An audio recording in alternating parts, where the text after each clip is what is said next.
CNJ aprova por unanimidade um ato normativo que estabelece que crianças e adolescentes em ações que envolvem alienação parental serão ouvidas através de um protocolo diferente. Aí eu digo para vocês, isso não é novidade. Isso já existe no nosso Código de Processo Civil, no artigo 699. Lembra que eu reiteradas vezes falo com vocês sobre o famoso artigo 699 do CPC? O artigo 699 do CPC diz o seguinte: a criança que é vítima de violência ou alienação parental será ouvida de forma diferente. E como que é essa forma que a criança é ouvida? Vamos lá, eu já fiz umas 3 ou 4 vezes essa escuta pelo 699 e essa escuta, ela sempre é feita com muita discussão. Eu sempre precisei agravar, eu sempre precisei conversar muito com o desembargador, eu sempre precisei chorar, implorar para que houvesse a imposição, né, do 699 nos processos de alienação parental. Vou explicar para vocês como que funciona. A criança, ela geralmente quando está alienada, o alienador tem um poder sobre ela muito grande de coação. Então, quando você bota uma criança dentro da sala de audiência para ser ouvida, se ela estiver junto com a pessoa que coage, o alienador que coage ela, a pessoa está assim, olhando para ela. Ela não vai falar a verdade, ela vai falar o que o alienador quer ouvir. Então, o que acontece? O 699, ele estabelece que a criança vai entrar dentro da sala de audiência junto com o expert, junto com um psicólogo que seja especialista naquilo, capacitado naquilo em que propõe a ação, que é violência contra a criança ou alienação parental, que é um tipo de violência contra a criança. Ela vai entrar, os advogados e as partes saem da sala, a criança fica acompanhada pelo expert, o juiz e o promotor.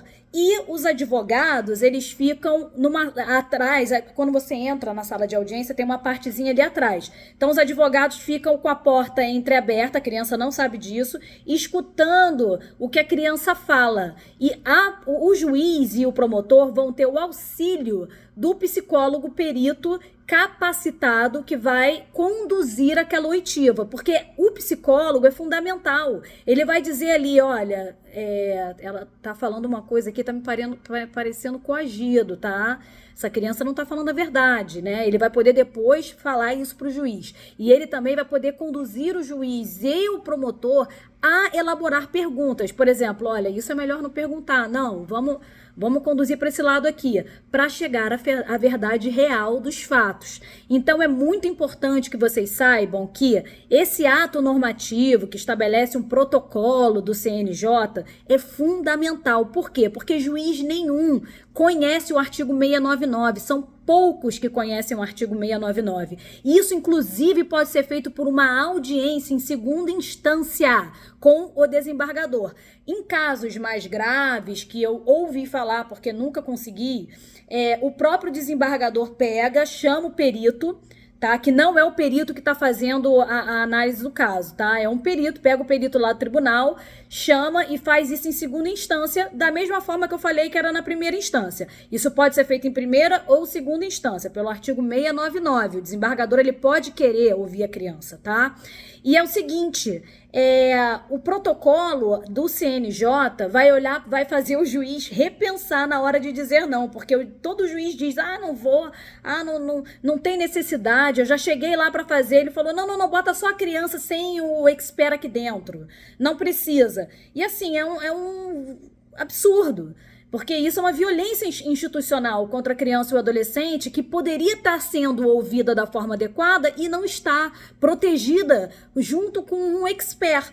Geralmente isso é feito no início da ação, no início do processo. E aí o que acontece? Esse expert que acompanha geralmente vira o profissional que vai fazer a perícia e dar o laudo conclusivo da perícia desse processo. mas não necessariamente será nessa ordem, porque pode acontecer uma oitiva pelo 699 ou por esse ato agora do CNJ no meio do processo e pedirem um outro perito. Isso pode acontecer, não necessariamente será o mesmo perito, o expert que vai pegar a ação para cuidar da ação, beleza? Então, fiquem ligados, porque isso já existe no nosso Código de Processo Civil. O legal é que o CNJ, os juízes temem um pouco o CNJ, o CNJ ele impõe um respeito. Então agora me parece que os juízes vão começar a obedecer. E eles não vão nem assumir que eles erraram a vida inteira, desdenhando do artigo 699. Na minha opinião, eles vão falar, o ato normativo do CNJ, mas já tinha ali na lei, não fazia porque não queria. Geralmente quem defere é desembargador quando eu, advogada capacitada ou outros colegas capacitados agravam da decisão que o juiz disse não tem necessidade e manda o juiz de primeira instância cumprir. E às vezes eles cumprem igual a cara deles, ou seja, eles cumprem sem botar o expert na sala, aí botam a criança em ledo desespero, olhando para a cara de um juiz, para a cara de um promotor, o que já é, sim, o que já vitimizou a criança vai revitimizar mais ainda, gera medo, angústia na criança. Então é importante que tenha um expert, uma pessoa que vai fazer um rapport, uma pessoa que vai cuidar daquela criança para que ela se sinta livre, tranquila e que a escuta seja tão boa ao ponto de se chegar à verdade real. Eu peço muito isso nos meus processos. Se eu conseguir 3 ou 4 vezes, foi em segunda instância, com muita luta, muita dedicação e muito jeitinho, porque os juízes não gostam. Agora o CNJ mandou, eles vão ter que cumprir. É isso.